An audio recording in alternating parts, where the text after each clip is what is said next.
Organissima, New York. Your exotic skin, hair, and beauty source, and your one-stop shop for all your natural and organic skin and hair care, featuring authentic organic Moroccan oil and prickly pear seed oil and much more. Bringing you only the best, straight from the source and proudly produced in the USA. So what are you waiting for? Shop today at www.organissima.com. Organissima, New York. Your beauty is our duty. Organissima, New York.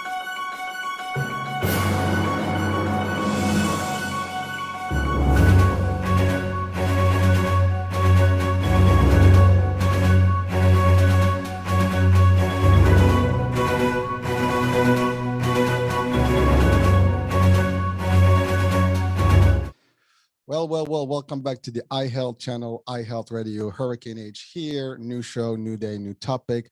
An interesting topic, I would say today, and it's a topic that touches on diversity and the mental health and all the aspects and I guess the different nuances that come in with, the diversity and the lack of understanding diversity sometimes and what it does to people in general. And so with me, I have a specialist, Dr. Kimya Nuru Dennis, who is a doctor in sociology and criminology. And so she's got a deep understanding of this topic and she handles it, for years. And so, doctor, welcome to the show and thank you for accepting the invitation and really bringing all this new, I guess, views and opinion and concepts to the audiences, because I think we live in a world that these days is very diversified. There's a lot of elements that there's historic things, there's culture, there's religion, there's so many things. And I work, in different parts of the world. I mean, there's different ways people see culture, and some places it's more diverse than others.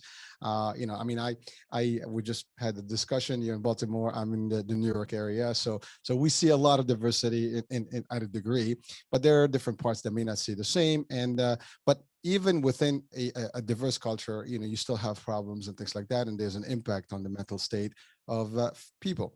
So Yes. with that little introduction, Doctor, welcome. Tell us a little Thank bit about you. yourself and your background. Thank you. So I'm Kimya Nuru Dennis. I'm an activist, sociologist, and criminologist, an educator, and the founder of 365 Diversity. And so I'm born and raised in Richmond, Virginia. I lived in North Carolina for 17 years. That's where I got the doctorate in sociology. I also have a background in criminal justice. And then I was also full-time faculty in North Carolina. And I eventually left full-time academia and moved to Baltimore City. And so now I focus on doing this equity-based work, and my work is based on centuries of Indigenous and Black activism and knowledge. It's not narrowed to bestseller books and acronyms and so forth. Instead, it's an understanding of the full span of thousands of years of health and medicine. Science is mathematics, just knowledge that goes into all of this work. So I always challenge people to go beyond the quick smidget of hashtags and cliff notes that people see, and they think that means diversity and equity work. Well, listen, there's a lot of stuff you just told us right there. Yes. And I'd like to really deep dive on a lot of it. So Yes. 365 Diversity, is that a company that you have started, or is that what is that exactly? Is that a company? Yes, I started this. Yep. So I started the company, and it is my two mottos are discuss diversity daily and not your typical diversity training. And I started this years ago because after sitting through years of diversity trainings, and then the acronym DEI started being used, and then D&I, and then anti-racism, and it all was the same thing. It was pretending to be addressing problems, whether it's in medical and health, whether it's in suicide prevention, whether it's with police departments, schools. They were pretending to address the problem, but it was 100% created by white people for white people, as you're looking at race specifically. It wasn't about making changes. It was about giving white people a to-do list And white people could say, I attended the training and now we're cool. And let's not discuss it again. And for me, when I developed this consulting work, because first and foremost, I do community work, and I always want students to do community work first and foremost. But after I just started sitting through all these trainings, I just was like, it's 100% meaningless. They're not doing anything. They're not changing school curriculum. And I also created an academic program. So I know how to create curriculum, how to choose books, how to make sure there's demographic and cultural representation in library materials and book materials. And so I tell people these are real changes that can happen. And these are changes that have been demanded for generations and centuries and thousands of years, depending on the topic. Mhm. And so I just challenge people, get beyond just rambling and running your mouth. Let's make some real changes. And guess what? Changes are always going to make some people angry. So if you're one of those people who needs everyone to be happy around you, you're not interested in equity and justice.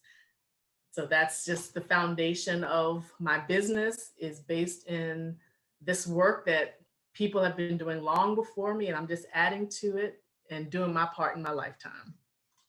It's pretty strong work, and I think valuable and needed, much needed. And so before we go further in there, I just wanted to, just for the audiences, I mean, we use few terms, one being sociology, the other one's criminology, and then the other one is diversity. And again, these are very big concepts. And I know you have the background to kind of define these in a very, easy way to make people understand the logic and the connection between all those, and how that serves your business and your mission.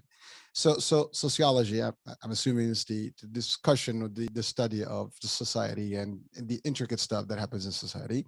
And again, Yep. that's just my humble definition. you know, Diversity is the difference, the ability to have differences in I guess cultures and races and so on and so forth. Now, religions and all different beliefs. Again, that's another simplified version of what I would think diversity is. And then obviously criminology is the the study to go against crimes and be able to figure those things and end crimes. So these are like the basic definitions that I would give. But coming from your background, and you're the professor in these subjects, how would you just classify those, define them, and also connect them? Yep. So sociology, criminology are social sciences, meaning we are studying societies. We can do it from a global perspective, local, national perspective, and we're looking at trends and patterns of behavior. And we make generalizations, which are not the same thing as stereotypes. So, for example, we can look at individual level. So, like when I do qualitative data looking at Black mental health, that is where I interview individual Black people, which is different than if we're looking at, for example, secondary data, where you can be looking at a huge data set and crunching a whole bunch of numbers and looking at thousands of people. I prefer the qualitative data where we're actually talking to people and observing people's individual level needs, but it is also important to find larger patterns of behavior. So there's a whole lot that goes into that. I So when know. we talk about sociology, it is this we call it the science of societies, the science of individuals, the science of people. I always tell people when I hear people say things like structural, systemic, systematic, that's people. Okay.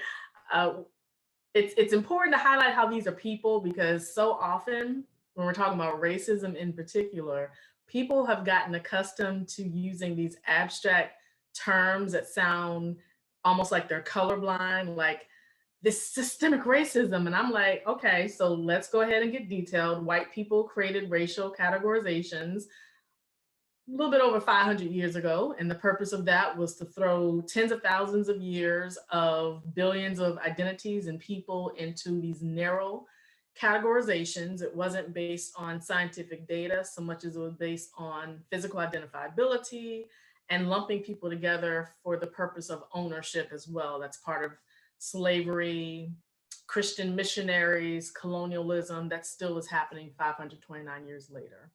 And so that's how it's important to explain sociology, is not just theory, we're not just concepts.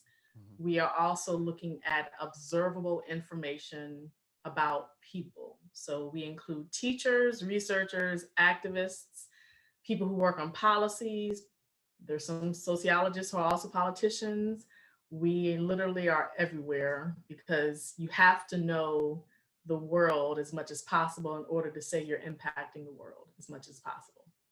So that's sociology. Criminology is within that subfield because we're talking about not only crime in terms of the law, because laws do vary locally, nationally, around the world, but Mhm. just overall people's behavior that can be considered illegal and it can be considered deviant in terms of going against what's considered normal.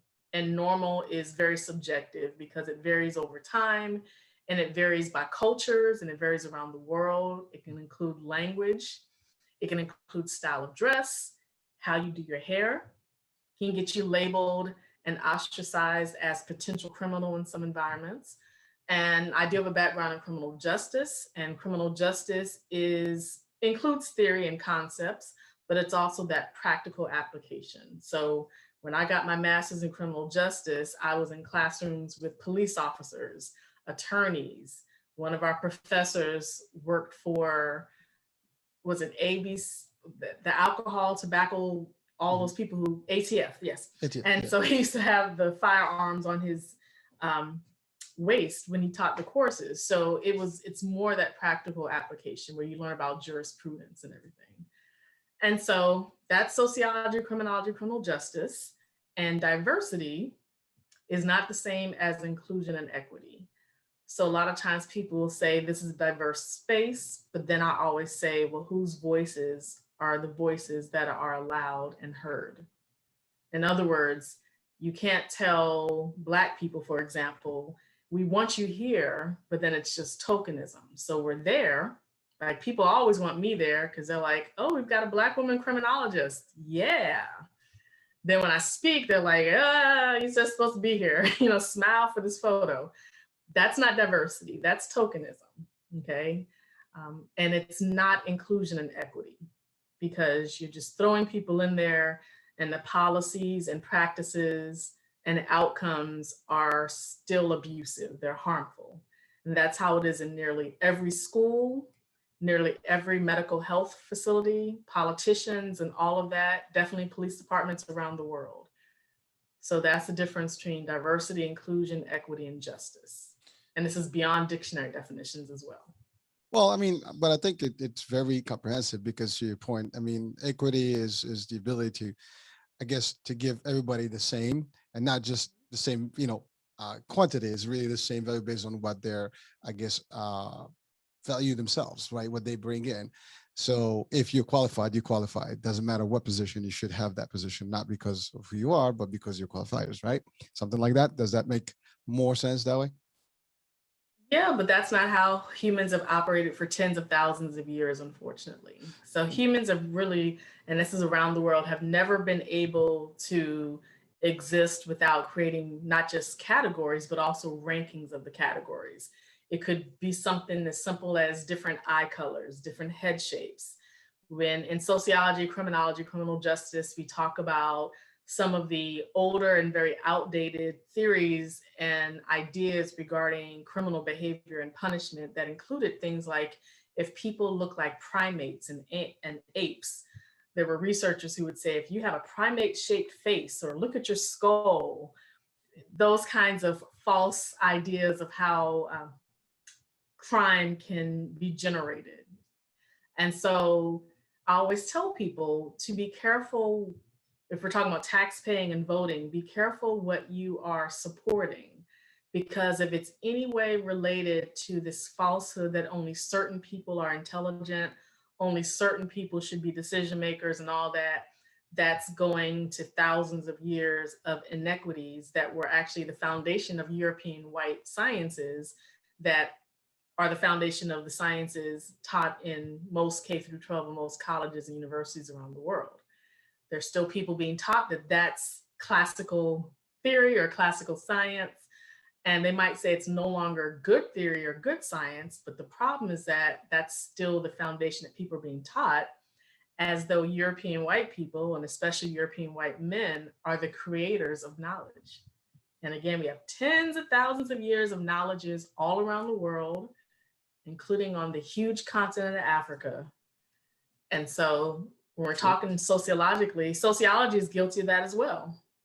When you go to nearly every undergraduate and PhD sociology program, it's still very much based in you coming from it, barely even learning people like Dr. W.E.B. Du Bois and Ida B. Wells. And so people like myself who created academic programs and created courses and taught courses, that's why the onus is on us to challenge that foundation. And so I tell that to everyone. If you have any decision-making power and you say you want to make changes, now you got to do it. You got to do it, because you can't say you're afraid of being punished, because if you're afraid of being punished and you're someone who has decision-making power, then what are other people who don't have that decision-making power supposed to do? Like this, I don't believe in theoretical support. I don't believe in supporting people just because they run their mouth and say they want to do something. We all have to do our part and see how we can make changes. Listen, I can agree more with that. I mean, definitely everybody's got something to bring to the table, and we all have to do our share. And again, us doing this is part of that. It's bringing that message out and sharing with people some of the knowledge, and potentially, shedding a light on something that may not be as clear. And that's why I asked these specific questions in terms of just defining things, so at least we understand the background of things. Because people, okay, well, what does she know? What do I know, right? Well, now we know this is how it works, right? But so there's a few items that you touch on. One is the diversity, or the cultural diversity trainings, and we'll talk about that in a minute. And I attended a few of those myself throughout corporate classes and things like that. So HR gets you these things because you have to be I guess official, and you have to be politically correct on what you say, how you say it, when you say it, to whom you say it, and all these things. I've been in leadership roles, so again, we had different coaching sometimes because you have to deal with staff and things, and you have to be able to discern things in certain ways. I had these management books that teach you how to do these things. So, but to your point, you talked about laws, and they're subjective because they change, and it's just policy. I come into office, I can do anything I want. I put a new policy. Someone comes in with different values, different thoughts, and another policy. I mean, it happened in religion. It happens in real world. And to your point, at state level, city, county, every place, and corporations. A president comes, and there's a whole new world of decisions making, and how it plays. I've actually seen, in the corporate, for example, world, where there was a movement that we wanted more diversity or equity and inclusion, as you said, in the C-suite level, or at least the senior level of management. And so how does that look? Is it just because the other folks may be able to give an opinion, or there's a true representation at the table of all these types of backgrounds? And so that's kind of like, but it's, to your point, it's not always the case. Some companies are moving towards that. Some companies are doing it just as a visual effect, and I call it that way just for what it is. And then some people are doing it genuinely because they believe that we're in the 21st century. It's a little different. We can do better, right? But there's so much of that big span between the two elements. There's one extreme this way and the other here. So that's actually the true situation today. And again, you are one of the pioneers, or you are one of the activists in this world, doing the right work to change the minds and to change through education and sharing these things with folks. So the diversity, or these trainings, as you said, they have the aspect, at least they appear to be, sharing that difference. Like, we're all equal, and there's this and that and everybody. But to your point, when you start highlighting a particular, let's say, race over the other, and we have to treat it, with more specific, wording and things like that. You can't say this, you can't say that. Like, ultimately, to me, that says that there is some sort of a difference. I shouldn't be addressing, this group different than this group because I have to say this, or be careful with this group versus this group, because to me, they should be all addressed the same way. If I have to talk about, with someone, I should be talking to all humans equal. Okay? So that's just my personal opinion, but that's not how it is. And so I've seen this in some of the trainings. So what do you, first of all, what do you contribute that to? and then what are some of the solutions that you've seen or applied, to date, in terms of these platforms or these methods of I guess inclusion or diversity trainings? Okay, well, first I'll start by saying that 99% of schools, organizations, and businesses that say, and this includes corporations that say they're doing this work, are not doing the work. So I always want people to think critically about how they define success. If you say, we are the one company that's really doing it, this is when I break it down and I say, well, tell me the demographics and cultures represented in the decision makers. What are the demographics and cultures represented in the people who are creating the policies and practices and who are doing the annual evaluations of the policies and practices? Who's represented in HR? Because HR is not there for the employees or for the communities. HR is there for the company and legal protection. So in other words, it's not enough to just say your company is successful, because nearly every school and nearly every organization and nearly every business will say, we reach everyone when you ask them who they reach. We're here for everyone, as though they're a neutral and objective resource. And I say, actually, we have GIS coding data for the cultures that you actually reach in that city, and you'll find specific groups that are being reached. So, and companies know how to know who they're reaching, right? That's part of their revenue. Mm-hmm. They if you're looking particularly for profit that doesn't include any form of equity, you know where to find the people with money, and you know that they are proportionally white people. Chambers of commerce have GIS coding data in most cities and most states. So that's why I tell people, don't pretend to be ignorant of the demographics and cultures you're reaching just because an equity expert asks you that. Because you talk about it when you have your meetings. You just don't expect to be asked that as pertains to equity. You expect to only be asked that as it pertains to recruiting new employees and making money. So that's where we have to have those honest discussions, because people know what they're doing. Mm-hmm. Inequities, injustices, disparities are not based on cluelessness and ignorance. It's based on, most often, deliberate actions that have obvious outcomes, and they keep going for schools and businesses and organizations until they can no longer get away with it. Well, we're talking about just the local stuff, or at least the practices today. But you mentioned history, and you mentioned the concept where this is not new. Whether it's, it's always been, there's an elite group, an elite country, a specific area, geographic area that kind of like takes over everybody else, and then everybody else is pretty much subjected to those, particular groups. So whether in Europe, we had the British Empire for many years, we had the Romans back in the days, and it never stopped. I mean, even the U.S., the history of the U.S., we had a few elements. We had a civil war that revolved around race, right? We had the natives that were here and, kind of pretty much wiped out for the most part, over the centuries, So that is 29 years. Yeah, that's not. Yeah. So when we talk about who controls the world, it's white people. Despite white people being 11% of the population in the world itself, USA, Canada, and Europe, who racially identify as white predominantly, control the world. So that's why I tell people, stop using phrases like first world, second world, third world. Those are phrases created by white people for the purpose of terrorism, colonialism, religious missionaries, and economic oppressions around the world. And again, with Africa being a huge continent with many nations and cultures and thousands of years of various religions and spiritualities, it's a very controlled continent intentionally. Well, listen, I come from Morocco. We were a colonized country. Just before I was born, we had barely just had our, independence a few years before that. And, that was the French colony and colonization, as well as the Spanish colonization. As a matter of fact, even in the country right there's two cities right now still under the Spanish, control. So, and to date, they still have debates about the Western Sahara and all the stuff. And as a matter of fact, today is they celebrate over there the throne, the throne, the celebration of the throne for the king. So to your point, king, right? The king, yeah. So I'm giving an example, but you're right. Historically, again, you talked about knowledge and people that had great apport, a great contribution to the world, mathematics and stuff like that. A lot of them came from Africa and in other parts, not necessarily. Asia and indigenous mathematics. Exactly.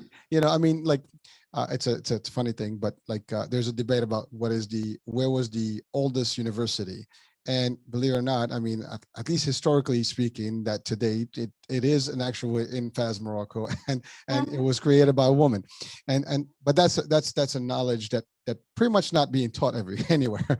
Right. But Right. an example, but I'm just gonna I can give examples about Morocco because I know more about it. But you're right. There's more, whether it's Egyptians, whether it's in Central Africa, whether it's South Africa. There's Africa as was the hub for a long time before things. I mean, in the, I guess, Dark Ages, well, not Dark Ages, but before the Renaissance, right?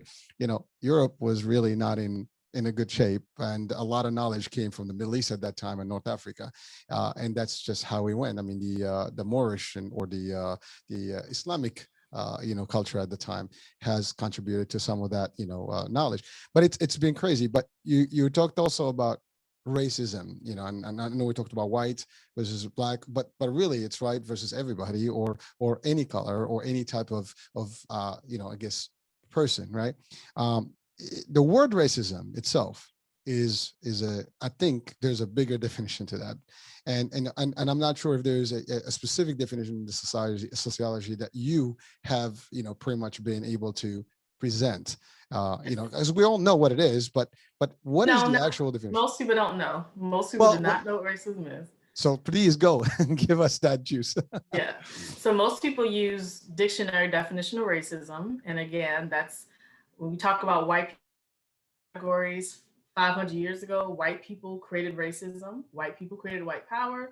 All of this is still very active locally, nationally, and internationally for 529 years and ongoing throughout our lifetime. So most people do not know the meaning of racism. They use white people's dictionary definition that equates racism to prejudice and bias, which falsely depicts anyone can be racist if you have prejudice or bias.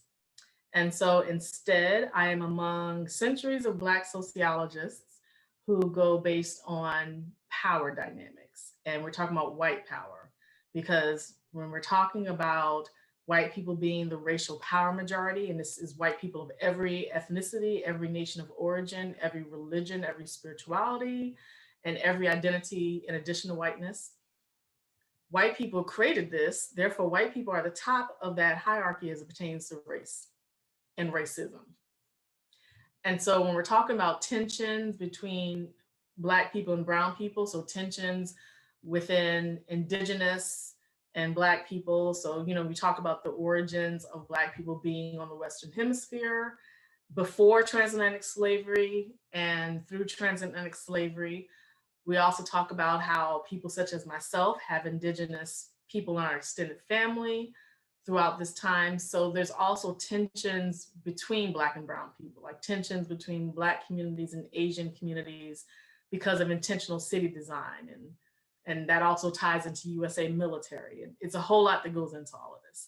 Mm-hmm. So even when we're talking about tensions between Black and brown people, when we're talking about anti-Black in China and Japan, because most blackface products are made in China and Japan. When we talk about that, that's something that really can be tackled, but it's not the same kind of racism as racism done by white people, but it is a result of racism done by white people. Because when we're talking about anti-Asian, anti-Black, anti-Indigenous, anti-Hispanic, anti-Latin, Latinx, Latina, Latino, that's all to go into that white hierarchy. Islamophobia, I mean, right? Islamophobia. So whenever Canadians, and notice it's usually white Canadians. Rarely do you see Black and brown Canadians say, oh, y'all got problems in USA. Good thing Canada's awesome, because we actually have more than a century of work. You can see old images of minstrel shows. You can see blackface products sold in Canada. You see protests, trainings, workshops, Canadians, Indigenous Canadians. You see signs and protests to get rid of Islamophobia. All of that is rampant in Canada. When Mhm. we talk about universal health care in Canada, it still contains socioeconomic disparities and racial and ethnic disparities, gender disparities. So it's usually white people who pretend Canada has it figured out. And the only data they have to prove that is because Canada got rid of transatlantic slavery before USA. But getting rid of transatlantic slavery, as with USA, does not mean you got rid of white power and racism. It means it just changed forms. And of Well, course, now the news story with the indigenous, unfortunately, the indigenous people stolen and bodies being found under schools. These are things that indigenous wow. people have said forever in Canada and USA and parts of the Western Hemisphere. So this is all part of it. You were going to say something though. No, no. What I was going to say is the concept of like white supremacy, as you said, or just white privilege, and that, for example, the case of the Nazis and the Holocaust, right? I mean, that's Yeah. anti-Semitism, right? That was a biggest, one of the biggest events that also occurred, just few years back. I mean, we're not even talking over 100 years here, right? But that thing has been the biggest event, and it's been addressed to a degree, but nowhere to date I think the problem has been solved, and or it is going to be solved anytime soon. I think the work that you do and the work that a lot of other folks are doing to bring this up and about to the people, and sharing it with the folks out in the communities, I think that's actually an important piece of work. And I know that you have the satisfaction to see that, because I'm sure you see some results, at least uh, in the parts that you actually are touching, and the organization that you're working with. And so that leads me to the question. We talked about racism is really white versus black, or everybody else, because it's about power, or at least white power. But so you talk to somebody that is white, and they'll tell you, well, I'm not a racist, I love everybody. So how do you deal with that? How do you kind of come back with that one? I don't come back. I don't waste time debating individual white people. So I don't call individual white people racist. So if a white person says I'm not racist, I just say all white people contribute to white power and white supremacy. And that's regardless of political party, voting patterns, and everything else. And when white people say they're not racist, again, they're using the dictionary definition that's based on prejudice and this notion of kindness. And we have to remember, most philanthropic organizations that are wealthy and give around the world are led by people who are descendants of slave masters or European immigrants who benefited because they were able to assimilate into whiteness. Like when we talk about how the Irish became considered white. Mhm. And so that's why I don't waste time debating with white people. It doesn't matter where I go, Irish, American, I'm not really white, so what you said is wrong. Or white Jews will say, I'm not white. And I says, Judaism is not a race neutral identity. Jews include African Jews, Jews Yes. include Middle Eastern Jews. Jesus was Jewish and not white. Most synagogues in the United States of America are white for a reason, whereas when you go around the world, you'll have entire African synagogues. So that's what we in sociology call colorblind racism. So I was going When to ask white that. people, yeah, it's colorblind racism, this false colorblindness, where white people, including white liberals, white progressives, and white anti fascists, are more concerned with saying, I don't see race. And they think that me as a Black woman will be distracted by that and pretend that racism is somehow just mysteriously happening. Like, despite everyone smiling at each other, there's still disparities in schools. There's still medical and health disparities, 529 years of medical racism, scientific racism before, during, and after COVID-19. There's still police practices. There's still this prison system. There's still workforce development programs that are designed to keep particularly indigenous and Black people and so forth out. Mysteriously, this happens despite all these white people supposedly loving everyone. I don't play that game with white people. And it's an intentional game because that's the whole purpose of distraction. The goal is to distract you so that you think the problem is either in our imagination, or again, like I said earlier, they'll use terms like systemic, Hmm. like I'm not racist, it's systematic. Like these are aliens, like Alien versus Predator movie, and they're just throwing racism at us. Yeah. Like, hello. Or they'll say, we all take part in this. And white people love to say, we all contribute to this. Therefore, we all must get rid of it. As though Black people like myself who've done this work for years don't know how it feels when white people say they want our help. And then we get punished for actually doing racial justice work because they wanted our theoretical help, but not real help. So that's why I don't waste time debating with white people on that. If white people want to learn about what sociologists call colorblind racism, they're welcome to read sociological writings, including Black sociologist Dr. Eduardo Bonilla Silver's book, Racism Without Racists, where the older edition, you can find the entire book online.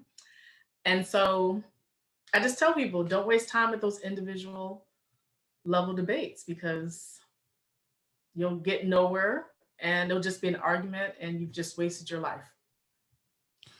So, Doctor, there's a few items I wanted to touch base on tonight. One is, I know you mentioned police and police departments.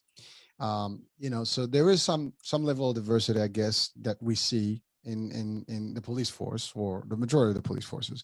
But also we have, again, I see I see your reaction. So at least that's the perception that we see, because there's an event, you see a little bit of presence. To your point, that could be a show. We could be, it's a question for the public. We see what we see, but to your point, it could be designed to be that way because that's how we are being kind of manipulated, if you want to call it that way, maybe, or at least that's how we being educated. But so we have that, and so in recent years, obviously the crime and the police abuse type of thing, and so on and so forth, and murders and whatever, killings, all that stuff has been big topic, on the news, the media. But has it really been at the rate that it's supposed to be? I mean, certainly the media has a controllable, aspect to it. So you're not seeing everything, not hearing everything. And there's the aspect where we can show you what's up. Like, this is a private media. It's a little different. We can have a discussion, but some of the discussions can be taboo on TV, or at least in some of the mainstream media, right?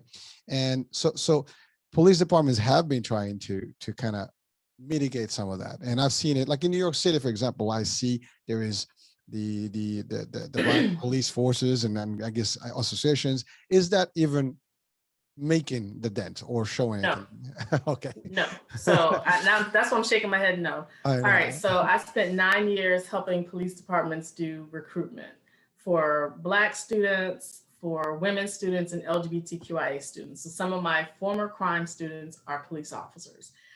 And there's no such thing as a diverse police department in terms of people's input mattering. Most people, before they become police officers, they have so many hopes that they're going to actually make some changes. That's why a lot of, for example, Black people, Indigenous people, LGBTQIA women, Asians will say, I want to be police officer. Why? Because I want to not just fight crime, but prevent it, thinking they're going to be in communities, thinking they're going to do outreach, and that's not what happens. It's not what happens, I'll say again, because there are people who go into there with bright-eyed, bushy tail, and they end up behind the police desk on punishment because they just doing too much instead of complying, because they're not able to change policies and practices. They're not able to change the horrible police training, and they're definitely not able to change the fact that police funding is taken from preventive measures like improving schools, improving medical and health services, improving family services, and workforce development. So we have research, decades of research about police brutality when it's Black police officers beating Black people. In other words, more Black police officers oftentimes means that now you have Black police who need to keep their job, and now they have to comply with the same policies as everyone else. So they will pull you over, give you a traffic ticket. Why? Because they don't want to be accused of favoritism for Black people. And in Baltimore City, for example, there have been Black police who've been seen beating Black people in the street. So I don't believe in a such thing as diversity of police departments. I believe there's a such thing as throwing too much money into police departments. And the tokenism is adding women to it, including women police chiefs, adding LGBTQIA people, adding Muslims and Asians and non-white Hispanic, non-white Latin. And the idea is this falsehood that if we add more people, you all will not notice us whooping everybody's asses. That's that falsehood. Like, Well, if we add more of you all, you won't notice that our policies and practices haven't changed. You won't notice that we still have horrible crisis de-escalation skills training. We still don't know how to reach people who have mental health crisis. We still are not good first responders. I don't believe police should be first responders in the first place. When someone's in a mental health crisis or a substance use crisis, I don't want 911 to go to police. I want it to transfer over to a crisis line for people whose life is in danger for another reason. So, police departments, when they add more people from various demographics and cultures, it's not because they're changing anything. It's often because also now they're getting more local and state funding. And that's a huge attempt because Black people have demanded changes to police before it was a formal police department. After Emancipation Proclamation, that's when white men with the help from white women got out there without police uniforms and said, we're now going to control these Negroes. And they went out there, and then Jim Crow happened. They had Black people having to have a card to prove identity and all sorts of stuff. So this is literally the same thing Black people have demanded over and over again. When you see Black people who support police, who say we need police, it's because of centuries of brainwashing, because Black people have been told, well, we're not going to have preventive measures, so you better support police, or else police are vindictive and they'll disappear. And now Black people will be on their own and be tortured on their own. So it's an intentional process. It happens around the world, but specifically in USA and Canada, it's an intentional process to convince the people who are being oppressed by the police that if you get rid of police, or you at least reduce police and emphasize preventive measures, that police will pay you back by being late for 911 calls intentionally. And it does happen. Like, there has been no police defunding in the United States of America, ever. But in the past 2 years, police departments have intentionally done things, potentially, such as not responding as quickly to 911 calls. And the purpose is to prove a point. Like, see what happens when we're not there? Ha ha ha, you need us. And they'll say, this is what would happen if you defund us. But there's never been a defund. So this is why we talk about dismantling abuse of power, because just like with politicians, police departments, medical and health professionals should not have all the power. They should not be able to punish us for using our voices and saying our taxpayer money and our lives should not be in your pockets like that. Wow, that's a lot. Well, so let's just touch quickly on a few items there, and then I want to tie in all this into the mental health and the connection.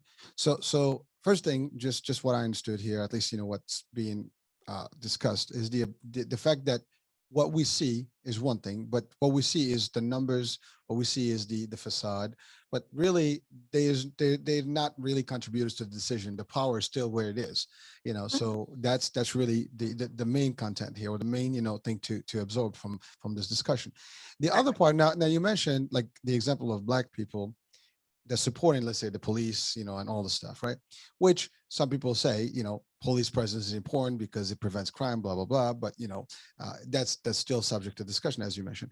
But now, what efforts are out there to because like you said, these folks have been conditioned over centuries, over years of this is the way. And now all of a sudden, there's a change in mind. We're trying to re-educate them, basically, like it's rehabilitation in terms of like, think for yourself. This is different. We're in a different age. We can make a difference. But people are not there yet. So what measures are out there today to make that difference, to change the minds of the same Black people that actually supporting the police and all these type of movements? That's one question. The other one is, you mentioned politicians. So that's the other part. You mentioned earlier there are sociologists that are in political, and I guess legislative type of positions, right? And so, are there enough of them? Can they even contribute and make a difference? Because at the end of the day, if the policy changes and there's representation in the political world, the Senate, the city, the councils, and all those things, the Congress, that may have a difference. And to your point, you mentioned something about people want to make a difference, so they join these bodies, whether it's the police, the federal, FBI, or any other agency, or just become public servants, as in the Senate and so on and so forth, local senates, or even the U.S. Senate. And but there is representation, but it's very limited. And so for to date, the limitation or the small amount of people that are representing, let's say, the Black community in the Senate or Congress or any state Senate or even cities, regulatory bodies, they are not making the contribution that they should. At least the impact is not as obvious to date yet. So do you feel, or at least in the studies and based on all your research and your work, do you think there is a way to move that along, to bring it to the next level anytime soon? So two questions. Yeah, and these are similar discussions that we have at criminology, criminal justice, and sociology conferences. So for the first one, police do not deter crime. And you can look at that in every city, including Baltimore City. Putting police on a corner, they might come in and stop a fight, they might arrest somebody, but this is always the case. People know how to get away from police if people really, really want to. And police intentionally, and this includes helicopters over particularly impoverished neighborhoods that are mostly Black neighborhoods. They are not going to these wealthy areas that are proportionally white. And there are crimes happening in that wealthy areas. And when I say crimes, most crimes are within race. So it's white on white, indigenous on indigenous, Black on Black, Asian on Asian. People abuse their own family, their own friends. Even if it's strangers, it still tends to be people within their same environment. So whenever people talk about Black on Black, yes, there is disproportionate representation in terms of population size, but every racial and ethnic group of people abuses themselves and each other most often, including rape, sexual assault, burglary, kidnapping, and robbery and murder. So that's important to highlight. So police do not deter that. No matter what you do, you can put police on every corner and you're still putting millions of dollars into putting police on every corner instead of focusing on real deterrent factors, real preventive measures. Like instead of this millions of dollars going into putting that police officer on that daggone corner to talk to people, guess what you can put on the corner? Actual community members who are from the community. And when I say community members, Black people in particular have more than a century of community groups and organizations, religious and non-religious, that have been doing this work to center around improving families and communities. These organizations tend not to last as long because they tend to be nonprofit. They tend not to have money. If they want grants, they tend to be competing against wealthy nonprofits competing for the same grants. And the focus of these organizations is to not be funded by police departments. Because I tell people, if we're trying to reduce the need for police, you don't want a Black organization that has funding that comes directly through the police department. Because guess they're obedient to the police department. Right. They're not obedient to the needs of the community. It's a conflict of interest. Exactly. They're obedient to the people who have the money, which guess who? If it's the government or the police, that's where the interest is. And so these are just the same thing that happens over and over and over again. So police are not deterrents. And yes, they can be good to end certain crises, but a lot of people would rather prevent the crisis from happening in the first place. Because police being there, police love to try to smile and talk and be like, hey, how you doing? And I'm like, but here's the thing. If you were in everyday clothes, maybe, but you're in a police uniform. So I don't believe in a such thing as community policing. I don't care how many cookouts and fish fries and basketball tournaments these Black police officers do in the United States of America, in every city and every state, that's police funding that still needs to be put into communities, and not with the police coming here putting on a basketball uniform. I think that's stupid.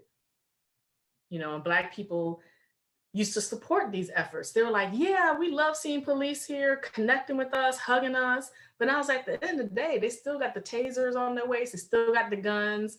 They still send, they still are in control. And that includes the Black police. So that's the first one. Second one, I don't trust political parties and politicians. So I want communities to focus on community efforts that do not depend on political parties and politicians. I mean, Black people are some of the highest taxpayers, especially lower income Black people pay very high, including property taxes. But I don't believe in relying on these politicians and political parties to really make changes. They really want to keep their job and make a salary, but their job and salary are also based on ongoing problems. Like, we can talk about COVID-19, we can talk about the student loan crisis, we can talk about crime. If these problems get solved, quote unquote, these politicians would feel like they are no longer as necessary to be the rescuers that they're not being in the first place. So that's one thing I always tell people. Black people were told every election cycle, vote or die, vote like your life depends on it. If you don't vote, never contact me again, that whole nonsense. I support Black voters, but we also have to realize most Black people of voting age are either not registered to vote or are registered and do not vote for various reasons. And rather than abandoning Black people and pretending that any political party is here really concerned about Black people, no matter how many Black people are in the political party, I want community-based groups and schools to form those collectives to say, we're going to do this work. Politicians can follow through if they want to, but we're going to do this work. And we're going to do financial support for each other. And this is important because Black people have pushed for this for centuries. You can think of Booker T. Washington. Booker T. Washington was imperfect. I have many critiques of Booker T. Washington, but one thing, Booker T. Washington is among centuries of Black people who have said, instead of depending on those other people, let's really support each other and support ourselves. And those other people can come along if they choose, including politicians. But when politicians, including Black politicians, see that Black people have no other recourse and no other options, politicians know they don't have to do anything, really. They can promise, they can spit in our face, and then still yell, vote or die. Like Joe Biden said, if you ain't voting for me, are you really Black? And Black people, unfortunately, thought that was funny, which solidifies centuries of abuse.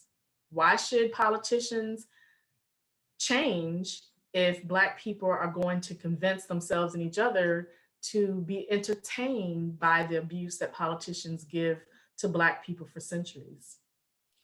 So Doctor, thank you for that explanation. But what I was, well, I was just trying to get an angle on, so policies, right, are written by those politicians. And, yes, the community can do the work. And ideally, yes, it's always good to support you, to be self-supportive, right? And you get your own funding, but there are dynamics, right? There are limitations to where you can get the funding, especially, if the financial level is limited in certain, in the community, for example, right? It's hard to get those now. Maybe you have some private entities that are, supportive, that can give some funding and contribute, but there's still policies and things that do impact the community, period.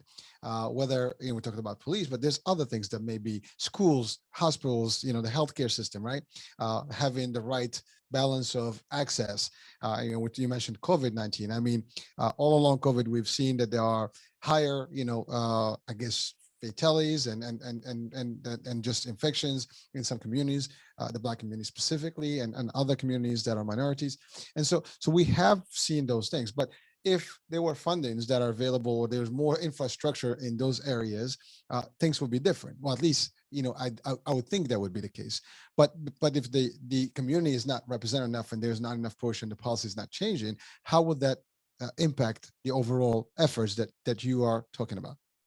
Well, communities are never going to be represented enough. That's the whole tautological circular logic of centuries that's intentionally done to silence indigenous people, Black people in particular. It's intentionally done that no matter how much we cry, no matter how much we protest, no matter how much we stand in long lines and vote, no matter how many taxes we pay, we're still told at the end of it, don't complain, shut up, be submissive, and we promise we're going to keep considering you whenever we feel like making a change.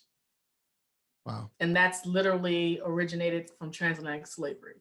And it's still the brainwashing that these politicians, including Democratic Party, keep selling. So that's why I do not condone relying upon politicians and political parties, no matter how polite they are, no matter how many promises they give, no matter how much they put on paper. So we can think about President Barack Obama, who wrote down a whole lot of legislation, but I always have to tell people that's written in paper. That doesn't mean it's actually in practice. Action speaks louder, right? Right. You can talk about it in terms of corporations, right? Corporations are experts at putting things on paper. It ends up in somebody's dusty stink bug office desk or in the basement of somebody's building, right? It's not really happening. But people are just taught to just trust that something on paper actually means something. So if we're talking about funding, yes, but there actually are people who specialize in policies. I am one of those people. There are many people in Black communities who literally specialize in writing policy proposals and petitioning to do these presentations for health experts and for politicians. So this is where I tell our people to focus on working on these policies and presenting them to Congress or whoever you want to talk to.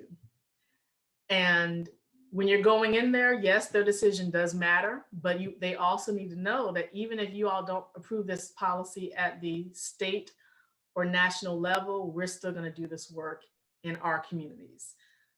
And funding does matter, yes, but that's why I also tell people to do a trade of expertise. Like you might not have money to give to the movement, but you might have another specialization that you can do. You can be a volunteer in some way. So I always want people, not only Black people, but all people to understand that we really don't have to be as controlled by politicians and political parties as we keep being told we have to be controlled. If we're trying to get rid of the police state, if we're trying to get rid of the military state, we also have to get rid of the politician state because it all goes together. They all control the funding. They all tell you, you have to get approval from us. You can't get rid of these establishments and still believe that nothing exists unless they approve. So this is where the multitasking comes in. Local groups working on these policies, and there are people who have been doing this for generations, working on policies, presenting it to the politicians. The politicians can do their part, such as when they enact certain disability laws, but the disability laws still require people locally to say, we have this disability law now, so people cannot legally stop us, but it still is up to us to enforce it locally. So that's where the multitasking has to come in. It all cannot be on politicians because they get paid based on our trust and lying to us. Wow. I am literally just learning a lot. I'm absorbing all this stuff right now. It's pretty cool. I'm learning things that I normally you would not pay attention to. You know, it's happening, and just like the majority of us, we just see things, we hear things, we think we know enough, but we certainly never know enough. There's always something new to learn, and in this realm specific, there's so much to it. And you've been entrenched and do this, for years, and this is your mission in life, and it's just a lot of knowledge and I guess content, and so now that leads me to the next question, which is really two parts again. One is let's talk about the health. In general, we talked about disparities and healthcare access and so on and so forth briefly, and it is a big component in the Black community. Now, I want to before I do that, just quickly, this is the technicality now. So we're conditioned to not even want to say Black versus white. We say African Americans and stuff. Yeah. Now I know that there's a big thing about this particular word. why is it that, we cannot say this, we can say this, and that's based on those trainings, right? So it is almost like nerve-wracking when, like, do I say it, do not want to say it, because you're not sure now how it's going to be perceived by by your audiences, right? So that in itself, I think that has a psychological effect. Mm-hmm. Because to your point, you're referring white and black, right? A lot of people will have difficulty stating those two words together, or, like, when it's comparative, right? And the terminology, you know we use African American now more than we say in black people, or white people, or brown people. You're comfortable saying, because you come from that environment of education and sociology, and you understand these terms Well, better than most of but us. far as a sociologist, I come from a Black family. So Well, I don't say African American. Why? Because Black people are among the people who are told to put American behind our identity. And I'm only on the Western Hemisphere because of transatlantic slavery. So I'm not patriotic. I don't honor a flag, chants, or songs. So I don't have to put American behind any title, because you rarely will see a white person saying white American, even if they're the second generation from Russia. You'll rarely see them say Russian American or white American, including on survey data. So I don't subscribe to that social learning process. so I had to ask that question because it's been bugging Hmm. me. you know. Yeah. But Yep. thank you for the clarification. And then, so going back to the health, so disparity, access, big, limited access, period, Hmm. and out in most of the communities. And that's just the regular healthcare. And then the mental health care, system is even probably worse, because there's drugs, there's criminal, there's a lot of effects. Like you said, first responders are cops. Someone is already like high, it's a conflict. Now we have a shootout, right? So it doesn't work. If someone came in with a different approach, maybe they'll be controlled differently, and that person may still, not be losing a life or getting, the life threatened. Sometimes other bystanders can get hurt.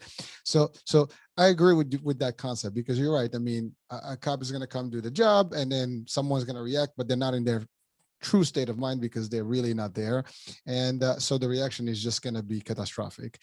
But so those are two areas that are really significant, but definitely limited. In the Black community, and I think in a lot of other communities, specifically In the general, minorities. yeah. Yeah, Hmm. so and that's been a big debate as well. We need more in the COVID era with the pandemic in the last 2 years. We've had so many discussions that we heard on TV and so on and so forth about these topics, and about people not getting access, they're not getting the vaccines, they're not getting, even the testing in the beginning was not available in some areas. It was challenging. And so you talked about potentially having more funding into those areas, and providing those instead of funding, let's say the police and other type of services. Education is another one. But all this has an impact in the psychology of the community, because so in your studies, in your statistics, I know you're big with statistics and you use those things, and you got a data for this. No, we got to get beyond the data, right? Talking to the people, beyond the numbers, right? So Fair. beyond statistics, right? Because that's the Well, second time you said statistics. We have to well, no, stop so, that. okay. I listen. Well, no. When I mean statistics, is you do your research. I mean, you do look at the demographics. You look at the stuff, because I'm just trying to. So People. Yes, I talk to people. Yep. I okay. don't say, "Hey, statistic number one, how you No. I was doing?" referring to when you talk to people. I'm talking about I like know. the reports and the data that's available based Yeah. on your research. And again, I mean, the data is coming from direct impact surveys, right? You're talking to someone, you get their feedback. Mm-hmm. Based on the feedback that you have Mm-hmm. from the people that you interviewed, or the folks that you work with have interviewed, is there a significant impact that has been, I guess, shared with you in terms of how this whole racism thing? I mean, listen, racism, I think it's psychological for everyone. When you don't feel right, now, I can speak about it personally because I've been subjected to some of it myself because of the religion and my background, especially after 9/11. And that's a whole different topic we can talk about. But similarly, I think overall it has a psychological. You walk in, you're afraid, you're not sure, people look at you the wrong way. You just. And also, believe it or not, when I was a kid, I happened to be in France, a long time ago, and at the time, I have seen signs that says, not for Arabs, and stuff like that. So I've seen signs when I was a kid that really showed racism. I've seen racism in front of my eyes, where I saw people pushing a person that didn't want to work just because they look different and they were an immigrant. So I've seen some of that in real life, you know, and when you're a kid, those things stay with you for life, right? And it's happening. So that is a huge impact on the reaction of people, the ability of people to trust the system, to trust people, and do a lot of things. So in your expertise, you know, what is the true, you know, impact that you see, and how you think would that be resolved, if anytime soon? Yeah. So, and you're asking in terms of resolving racism, correct? Well, not racism, but just the impact of it. Like, you know, how do we Mhm. prevent people from really reacting to it in a way that is psychologically impacting them? You know, can they overcome that in a way that they can still live their life and be proactive, as opposed to just reactive to the concept? Interesting. So I don't believe in focusing on how people respond to racism. I Mhm. believe in focusing on dismantling racism. So similar From to, the roots. similar to if we were talking about homophobia, Yep. never would I tell uh, gay people focus on how you respond, and meanwhile heterosexuals are being abusive, but Mhm. then people are being told just ignore those abusive heterosexuals. I think that's a very harmful approach, because you have to focus on the source of the oppression. So with the work that I do, we talk about mental health, we talk about substance use, we talk about how most people, including people who are of Asian diaspora, Middle Eastern, East Indian, have an almost impossible time finding mental health counselors and support groups that are capable of discussing the impact of racism beyond just so that includes someone saying something horrible to you, but includes policies. It includes what happened since 9/11. It includes things like airplane policies that change, and how people see you. And if they think that you might be Middle Eastern, East Indian, Arab, Asian diaspora, similar to COVID-19 now, with Mhm. people of Nice. Asian diaspora, despite all these different nations of Asian, everyone's like, you're Chinese, and then they're anti-Asian because of that. It's almost impossible for people who are subjected to that to find mental health counselors and support groups to address that. Why? Because a lot of times mental health professionals go based on theory. They use the DSM, the diagnostical statistical model, which of course does not include any of those details. And they don't know how to reach real life people, which is why I messed with you earlier about the statistics thing. It's okay. Because most medical and health professionals, through undergraduate, medical schools, terminal degrees, and throughout their careers, they're taught statistics, they're taught to memorize information, they're taught to look at prescriptions information. But when it comes to talking to people, they lack community patient advocacy. And that includes for their own people. So, like, you Mhm. might go to an East Indian counselor and say, I'm being mistreated because of my religion, because of my ethnicity, because of my language of origin, or where my family is from in East India. And even if the counselor is East Indian, they might still use a very European white based form of mental health treatment for you that might include, well, how are you handling it? Right? Yep. What do I have to do to help you to detach from this? Do you need some stress free spaces? Have you thought about walking in the park by any chance, Hurricane? Right? On one end, you're like, okay, cool. Because East Indians are among the origins of forms of meditation and forms of sciences and medicines. We're looking at holistic health, right? Mhm. Yep. Despite the fact that when you go to nearly every place in the United States of America that sells sage, incense, candles, yoga, it's a bunch of white people, right? But this stuff did not originate from European white people, right? So on one end, you can be like, okay, I can meditate, but let's talk about it for real. You know what I'm saying? Because there's actually research that addresses this. But it'll be difficult for you to find a support group that's ready to address it. They might mention it in one sentence to appease you, with the expectation that you will now shut up And now let's talk about, or they might throw in some namaste in there, thinking that they got it right. Wow. Like namaste with a question mark behind it, which is also an example of cultural appropriation too, right?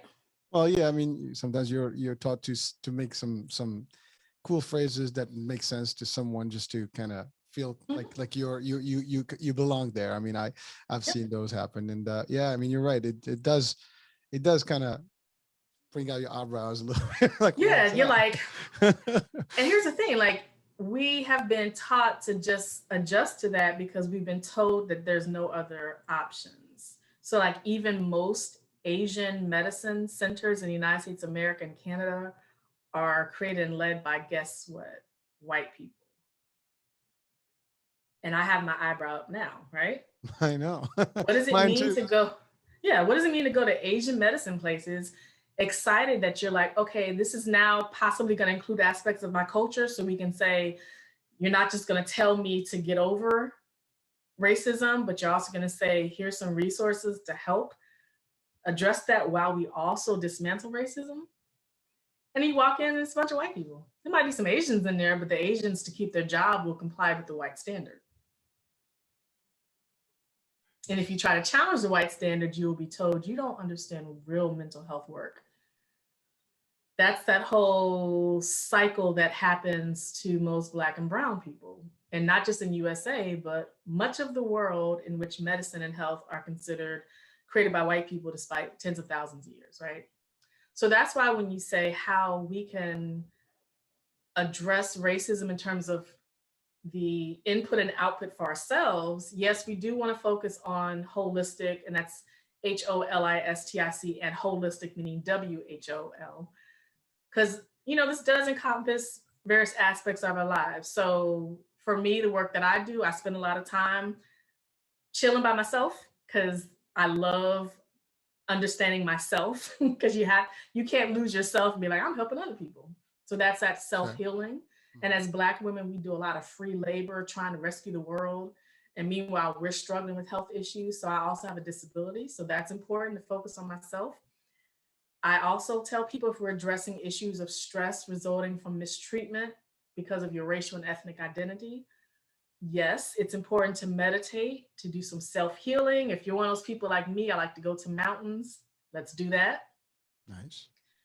But then I say, okay, after you make yourself smile, after you spend time with your friends and family, now let's address what you're going to experience if you go back to school and the same thing happens again. If you go back to work and the same thing happens again. Or if you get pulled over by the police. Or people use political parties as an excuse to use anti-Arabic or anti-Muslim language, right?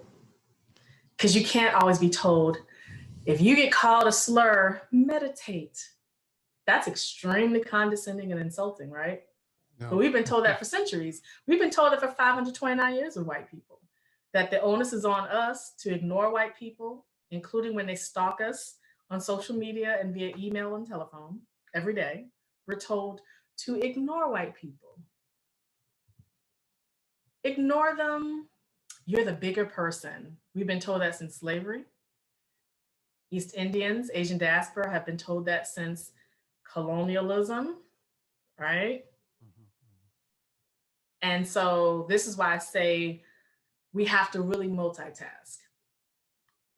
Because like I said earlier, when we were talking about police developing community networks, we all come from communities that have developed community networks, like Muslims, Asian diaspora have community resources that include building businesses, religious focuses as well.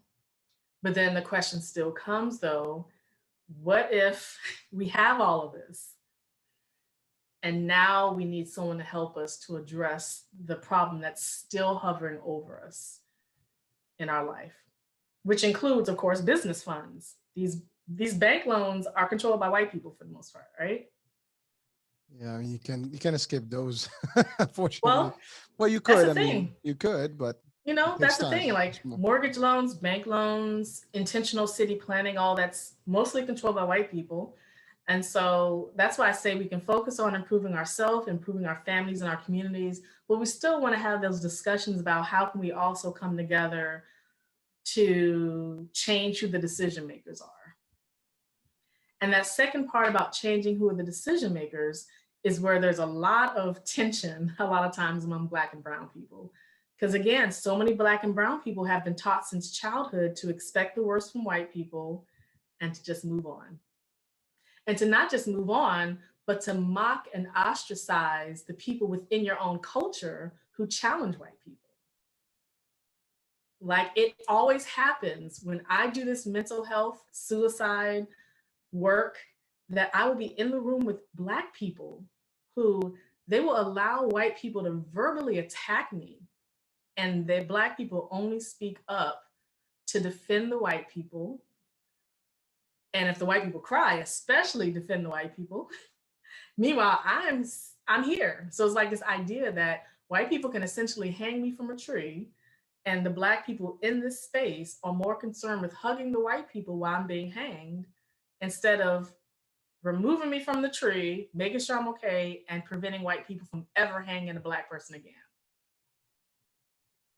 So that's where that brainwashing is there, because most Black and Brown people who exist in white controlled spaces, including if there are no white people there, but white people still control it, they've just been taught since childhood to focus on our people, let white people do their thing, and then and I tell people, yeah, that can work for a while, but when there's failure, you got to admit the failure is not necessarily your fault, because the failure was always happening. It's just now you're really feeling it. Wow. Well, Yeah. listen, it's amazing. I just glanced at the time, and we said we're gonna do an hour. We passed the hour, and I'm not even feeling here. It's just so quick. There's so much good stuff here, and so much different view of coming from your expertise, and really, you just, I mean, for me, I have to digest a lot of this because a lot of stuff here that I would not have thought about not listening to you right now. And I'm pretty sure a lot of people were probably in the same position, like, oh, it's like a aha moment, like eureka, like, wow, I didn't think about it that way. But it does open up your mind to start thinking. And I think that's the key, is once we start thinking and seeing things. So this is like the Matrix, blue pill, red pill, right? You get the right pill and you start seeing things. But that's because you said society. I mean, we are conditioned to a degree, and we choose to just follow the actual flow. And over time, it becomes routine, and you don't even see it anymore. Just like you clueless, and something like this does kind of change the dynamics, because every time you make a statement, my brain's like going like 200 miles an hour right now, like just adjusting to that whole concept. But some people will absorb it, quicker than others, I guess. Some people will be reactive to it, but it is what it is. I mean, at the end of the day, you are doing some work in your community, and you're doing the education and whatever you feel is necessary to make a difference. And so again, we come into the end of the show. So I do want to really thank you for this great session here, and a lot of details that probably would be not no knowledge to me, because I wouldn't have known about it, otherwise. And I think everybody listening will probably share the same sentiment. So thank you for that. And again, continue the great work. I mean, you are an advocate, you believe in it, from the heart, and you have your own convictions about it. And when you're doing something like that, that you've not only you've done the studies, and you've been through the whole process to understand it all and be able to deliver it, you dedicated that time. You've created a whole concept and a mission and a company to do it. So again, on behalf of myself, and I guess the viewers and listeners, I mean, thank you for the time. Thank you for a great show, and a lot of good, unique perspective that we pretty much needed to hear. And so thank you for that. Any last words, Doctor? Yeah, well, I appreciate you, and I want everyone to remember the work I do is collaborative. There's been people doing this work for certain topics for thousands of years. For other topics, it's centuries, generations, and decades. So I want all equity people to understand you are coming from the work that was done before you even existed. So never do anything that's not based on collaboration. So I want everyone to understand the importance of collaboration and not divisiveness. And everyone can go to my website, 365diversity.com, and they can learn more about the work, my background, and they can see previous podcasts. And your podcast will eventually be up there as well. All right. And also the importance of being able to disagree on certain things without everything being a deal breaker. Yes, there are deal breakers, there better be, but everything cannot be a deal breaker, because the people who are directing racism and perpetuating racism, they want you to make everything a deal breaker, because that's how they make sure you don't collaborate with anybody. You're just by yourself, struggling and baffled as to how you can change your reality. And we don't want that. All right. Well, so here's the good news. The description, in the description of the show, I will have the website, so people can certainly click on it and just check out the activities, the work, the programs, and the results that are being done. So please check out the site, on the description of the show. That being said, folks, this is Eric and Age. You're listening to iHealth Radio, watching the iHealth channel with Dr.